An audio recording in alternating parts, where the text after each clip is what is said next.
Siglo V, Constantinopla andaba cerca del 500.000 de habitantes. Ninguna ciudad de Occidente se le acercaba ni por asomo. Era una ciudad legendaria incluso para los que nunca habían puesto el pie en ella. Pero una oleada de violencia procedente de las lejanas estepas de Mongolia estaba a punto de convulsionar Europa. El ataque iría encabezado por un hombre llamado Atila, y su ejército no tardaría en llegar a las puertas de Constantinopla. Haría falta una brillante hazaña de la ingeniería militar, el sistema defensivo más colosal de la antigüedad, para salvar a la ciudad. Año 410 después de Cristo. Roma ha caído ante las tribus germánicas de los visigodos. Los ciudadanos romanos huyen hacia el este buscando la protección de Constantinopla. Pero era solo una cuestión de tiempo que una horda de bárbaros empeñados en destruirlo todo llamara a la puerta. Se trataba de los hunos. Mientras Occidente está en plena decadencia, Oriente y Constantinopla florecen. La única pega es que cuanto más rica es Constantinopla, más empiezan esas tribus de saqueadores procedentes del norte que ya han atacado Italia a mirarla y decir: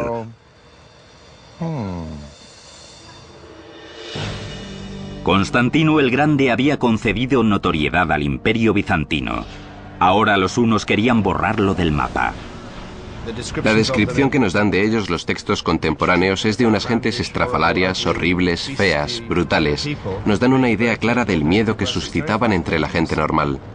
Pero los bizantinos habían ideado un plan para protegerse de los hunos. Estando situada en la punta de una península, Constantinopla gozaba de las ventajas estratégicas que no había tenido la vieja Roma, que estaba desprotegida y expuesta. Para mantener alejados a sus enemigos, Constantinopla necesitaría unas defensas formidables a lo largo de su vulnerable acceso occidental. La solución, el sistema de murallas más sofisticado que jamás se haya construido. Hoy las conocemos como las murallas de Teodosio. Curiosamente, los laureles de este prodigio de la ingeniería militar recayeron sobre un emperador que no era más que un niño cuando se concibió la obra, Teodosio II. Las defensas de Constantinopla empezaron a construirse cuando Teodosio tenía solo 12 años. Fue en realidad su prefecto, Antemio, el verdadero artífice de la creación de las murallas. Los romanos habían construido murallas desde hace cientos de años, pero los ingenieros de Bizancio se enfrentaban a un reto mucho mayor. Constantinopla se levanta sobre una falla, y los terremotos eran un problema constante. ¿Cómo construir entonces una línea de defensa que pudiera aguantar un temblor? La respuesta, el mortero de caliza.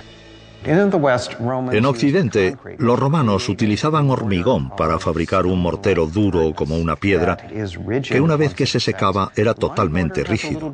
El mortero de caliza tiene más flexibilidad y una vez que se seca se agrieta mucho menos. El ingenioso diseño de los bizantinos alternaba el mortero de caliza con hileras de ladrillo y piedra. Primero había que colocar los bloques de piedra y a continuación rellenar el hueco con escombros de ladrillo y mortero. Después, encima del mortero de escombros, se tendía una hilera horizontal de ladrillos, repitiéndose la operación hasta tener 5 capas. La ventaja oculta de esto es que confiere una cierta flexibilidad a la estructura ante terremotos pequeños, porque al añadir el ladrillo se rompe la consistencia sólida de la muralla y permite que el muro absorba la onda sin romperse.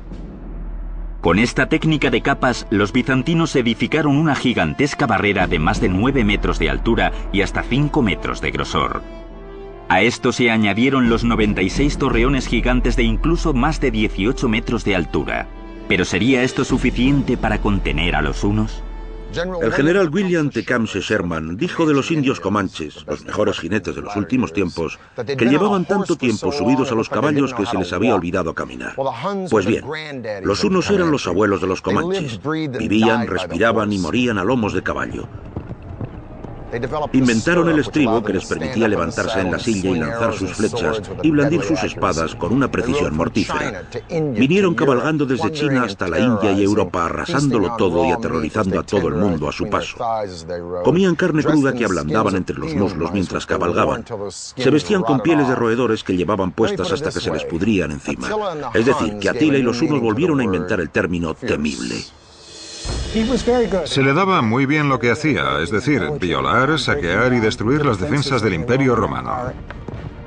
Durante los 7 primeros años de su reinado, la mayor parte de Europa cayó bajo el azote de Atila y sus hunos. Pero pese a los repetidos intentos, todavía no había conseguido tomar Constantinopla. Atila encontraría en la naturaleza a un aliado. En el año 447 de nuestra era, una serie de terremotos de gran intensidad hicieron temblar a la ciudad mucho más de lo que los ingenieros bizantinos habían previsto.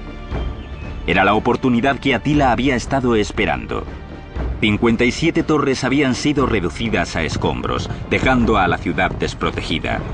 El ejército de Atila una vez más se ponía en marcha, amenazando Constantinopla. Desde los escombros, el emperador Teodosio arengaba a su pueblo no solo para que ayudara en la reconstrucción de las defensas, sino para levantarlas aún más formidables que antes. Pero con el ejército huno aproximándose rápidamente, los miles de ciudadanos tenían solo unas semanas para reparar unas murallas que habían tardado años en construirse. A pesar de todo, los bizantinos no querían correr riesgos. La nueva muralla mejorada de Teodosio ahora incorporaría una tercera línea de defensa. Debieron de hacerse un montón de planes y cálculos. Para la época es el sistema más complejo y extenso en el mundo después de la muralla china. El primer obstáculo, un foso gigante. Detrás, un parapeto exterior. Y después, una muralla exterior nueva de 3 metros de altura y 2 metros de grosor.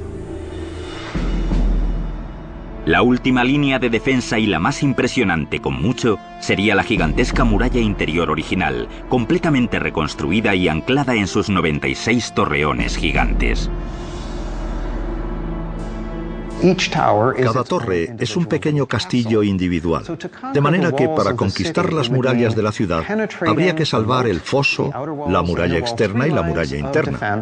3 líneas de defensa y luego conquistar uno por uno estos castillos individuales. Es un sistema sumamente inteligente. Todos los ángulos, todas las posibilidades de la tecnología de la época están cubiertos. Las obras se finalizaron justo a tiempo. Los exploradores de Atila treparon a una colina y se encontraron con la inmensa fortaleza de Constantinopla. Atila nunca entraría en la capital bizantina. La ciudad estaba a salvo gracias a sus murallas.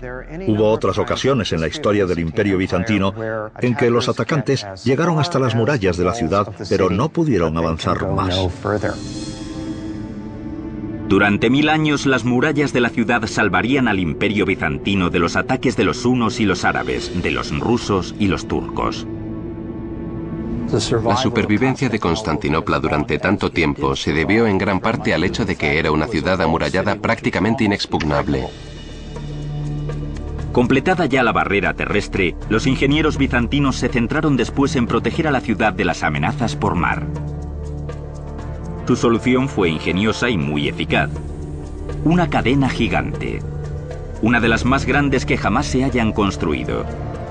Los herreros bizantinos forjaron una enorme cadena de hierro de aproximadamente una longitud de 5 campos de fútbol con unos 750 eslabones de medio metro de largo. Los eslabones flotaban sobre troncos de madera. Los barcos bizantinos podían arrastrar la cadena por el Cuerno de Oro y cortar la entrada al puerto. Protegida ya por fin de todos sus enemigos, Constantinopla podía disfrutar de su prosperidad. Las murallas de Constantinopla eran tan grandes y tan efectivas porque no les quedaba más remedio.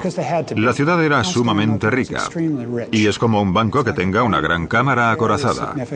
Era la ciudad más rica del mundo. Prácticamente todas las rutas del comercio más importantes del mundo confluían en la ciudad. Las riquezas procedentes del lejano Egipto, de China y Rusia pasaban por la capital bizantina camino a Occidente. Viendo la cantidad de dinero que entraba en el imperio, los enemigos empezaron a asolar las zonas limítrofes en busca de una parte del botín. Puede que la capital rebosara prosperidad, pero el imperio no hacía más que encoger a medida que sus fronteras caían una detrás de otra a manos de las tribus de saqueadores. A la muerte de Teodosio II, en el 450 después de Cristo, el Mediterráneo, que en tiempos había sido como un lago privado de Roma, Parecía ahora un enorme océano y el imperio no más que una playa de vacaciones. Revivir la Roma de Constantino sería la única obsesión de un emperador muy polémico, casado con una mujer de mucho empuje y unos talentos ocultos.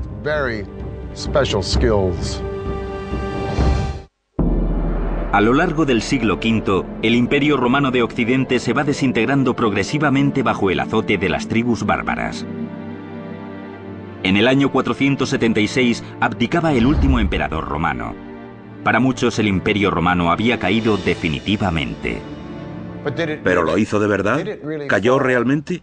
Porque al mismo tiempo, aquí en Constantinopla, el Imperio Romano de Oriente iba al alza, prosperaba. Y en el año 527 después de Cristo, un emperador llamado Justiniano sube al trono y no solo se entrega totalmente a recodificar todo el derecho romano, sino que está empeñado en reconquistar el Imperio de Constantino. Justiniano I gobernó durante la época dorada del Imperio bizantino.